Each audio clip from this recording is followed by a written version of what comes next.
Assalamualaikum warahmatullahi wabarakatuh. Perkenalkan, nama saya Rizky Akbar Putra Zamroni dari PJKR 2024B. Oke teman-teman, saya akan menjelaskan materi Aswaja 1 bab 2. Soal yang pertama, jelaskan mengapa aliran Asy'ariyah dan Maturidiyah disebut aliran yang mendapatkan predikat firqah najiyah atau aliran selamat.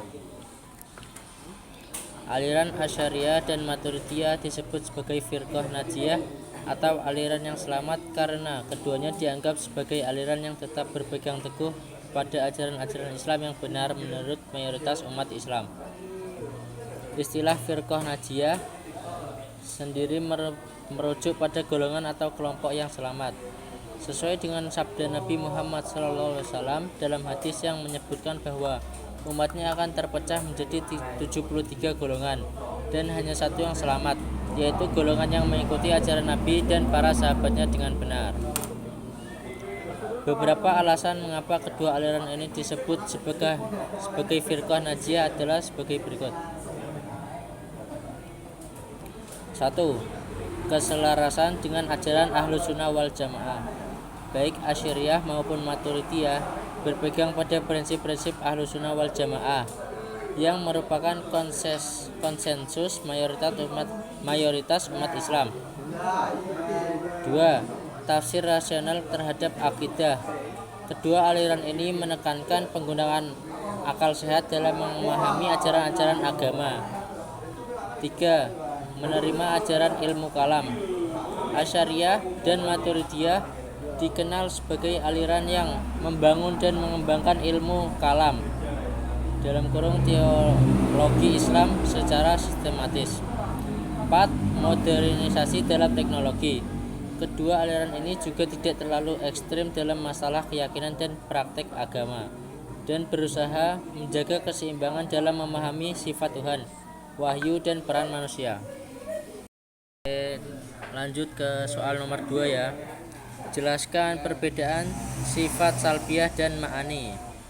Dalam kajian teknologi Islam, terutama dalam pemahaman tentang sifat Allah, ada dua kategori penting yang sering dibahas, yaitu sifat salbiyah dan sifat ma'ani. Kedua kategori ini memiliki perbedaan yang mendasar dalam pemahamannya tentang sifat-sifat Allah. Berikut penjelasan tentang keduanya. 1. Sifat salbiyah. Sifat salbiyah adalah sifat yang menyatakan penolakan atau peniadaan terhadap segala bentuk kekurangan, cacat, atau sesuatu yang tidak layak bagi Allah. Dengan kata lain, sifat salbiyah adalah sifat yang menggambarkan bahwa Allah bebas dari segala hal yang tidak sempurna atau bertentangan dengan kesempurnaannya. Sifat salbiyah juga dikenal sebagai sifat yang menafikan atau menyucikan Allah dari segala bentuk kekurangan. Contoh sifat salbiyah adalah al-baqa, al-bara, maha bersih, yang berarti Allah bebas dari segala kekurangan atau kelemahan. 2. Sifat ma'ani. Sifat ma'ani adalah sifat yang menggambarkan atau mendeskripsikan hakikat dari sifat-sifat Allah yang positif. Berbeda dengan sifat salbiyah yang lebih menekankan pada penolakan terhadap kekurangan, sifat ma'ani lebih menekankan pada penetapan atau penjelasan tentang sifat-sifat Allah yang positif, seperti sifat-sifat kesempurnaan yang dimilikinya. Contoh sifat ma'ani adalah al-ilahiyah, maha Tuhan, yang menunjukkan bahwa Allah adalah Tuhan yang layak disembah dan tidak ada yang berhak disembah selainnya. Lanjut ke soal nomor 3 ya. Oke. Mengapa 20 sifat wajib bagi Allah adalah disebut sikap induk, dan mengapa para ulama merumuskan ke dalam 20 sifat tidak lebih dari itu? 20 sifat wajib bagi Allah adalah sekumpulan sifat yang dianggap wajib dimiliki oleh Allah sebagai bagian dari ajaran dalam teologi Islam, khususnya dalam aliran Asy'ariyah dan Maturidiyah. Sifat-sifat ini menggambarkan kesempurnaan Allah dan digunakan untuk menegaskan bahwa Allah adalah zat yang maha sempurna, tanpa kekurangan apapun. Kedua puluh sifat tersebut disebut sebagai sifat induk. dan dirumuskan oleh para ulama dengan alasan-alasan tertentu. Beberapa sifat wajib bagi Allah yang tergolong sifat induk antara lain: 1. Wujud, artinya ada. 2. Qidam, artinya terdahulu. 3. Baqa, artinya kekal.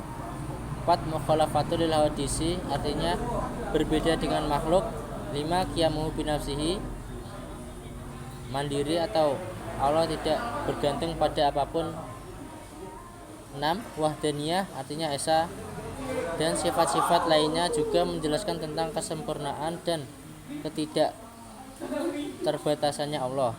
Misalnya sifat al-ilmu, pengetahuan; qudrah, kekuasaan; iradah, keinginan; hayah, kehidupan, dan sebagainya. Secara keseluruhan, sifat-sifat ini mencakup seluruh dimensi kesempurnaannya dan menegaskan bahwa Allah tidak terjangkau oleh segala kekurangan atau kelemahan. Soal yang nomor 4 adalah jelaskan perbedaan sifat ma'ani dan ma'nawiyah dan mengapa keduanya ditetapkan bukan salah satunya. Dalam kajian teologi Islam, khususnya dalam diskusi tentang sifat-sifat Allah, kita sering menemukan dua kategori sifat yang penting, yaitu sifat ma'ani dan sifat ma'nawiyah. Kedua kategori ini terkait dengan cara pemahaman dan pengkategorian sifat-sifat Allah yang membantu menjelaskan kesempurnaan dan keagungannya. Walaupun keduanya saling berhubungan, ada perbedaan mendasar antara sifat ma'ani dan sifat ma'nawiyah. Berikut penjelasan perbedaan antara keduanya. 1. Sifat ma'ani. Sifat ma'ani adalah sifat yang menunjukkan hakikat dan kualitas positif yang dimiliki oleh Allah. Sifat ini berkaitan dengan penetapan sifat-sifat yang baik dan sempurna yang dimiliki oleh Allah. Dengan kata lain, sifat ma'ani menggambarkan keagungan Allah dalam bentuk penetapan sifat-sifat yang positif, seperti sifat-sifat yang langsung menggambarkan kekuatan, pengetahuan, kehendak, kehidupan, dan sebagainya. 2. Sifat ma'nawiyah. Sifat ma'nawiyah adalah sifat yang berkaitan dengan makna atau pengertian dari sifat-sifat yang dimiliki Allah. Sifat ini lebih berkaitan dengan makna abstrak atau definisi dari sifat-sifat Allah yang menjelaskan apa yang dimaksud dengan sifat-sifat tersebut. Sebagai contoh, ketika kita mengatakan bahwa Allah Maha Mengetahui, maka sifat al-ilmu dalam konteks ini juga mencakup makna tentang bagaimana pengetahuan itu diterjemahkan dalam pemahaman tentang Allah yang tanpa batas dan sempurna. Soal yang nomor 5 atau yang terakhir, jelaskan isi 20 sifat wajib bagi Allah beserta dalil akli dan naklinya. 20 sifat wajib bagi Allah adalah sifat-sifat yang harus dimiliki oleh Allah untuk menunjukkan kesempurnaannya dan untuk memastikan bahwa Allah tidak memiliki kekurangan. Sifat-sifat ini dikategorikan sebagai sifat wajib karena mereka adalah sifat yang harus ada pada Allah dan tidak boleh diabaikan. Sifat-sifat tersebut berasal dari pemahaman teologis dalam aliran Ahlussunnah wal Jamaah, khususnya dari aliran Asy'ariyah dan Maturidiyah. Berikut adalah penjelasan tentang 20 sifat wajib bagi Allah beserta dalil akli dan dalil nakli. 1. Wujud. Allah itu ada eksistensinya dan tidak bergantung pada apapun. Wujud adalah sifat yang menegaskan bahwa Allah adalah zat yang benar-benar ada. Dalil aklinya, tidak mungkin ada yang tanpa wujud di dunia ini. Keberadaan alam semesta menunjukkan sesuatu yang lebih besar dan menciptakan segala sesuatu. Oleh karena itu, Allah harus ada sebagai zat yang maha pencipta. Dalil naklinya, Al-Quran. Allah tidak ada Tuhan selain Dia yang maha hidup, yang mengurus segala sesuatu. Quran Surat Al-Baqarah ayat 225. 2. Qidam atau terdahulu. Allah tidak mempunyai awal, tidak ada pencipta baginya, dan Dia sudah ada tanpa permulaan. Dalil aklinya, sesuai yang tidak Sesuatu yang tidak mempunyai awal tidak bisa bergantung pada yang lain, dan Allah tidak diciptakan oleh siapapun. Karena segala sesuatu yang ada pasti memiliki permulaan selain Allah. Dalil naklinya dalam Al-Quran, Dia dalam kurung Allah adalah yang awal dan yang akhir. Quran surat Al-Hadid ayat 3.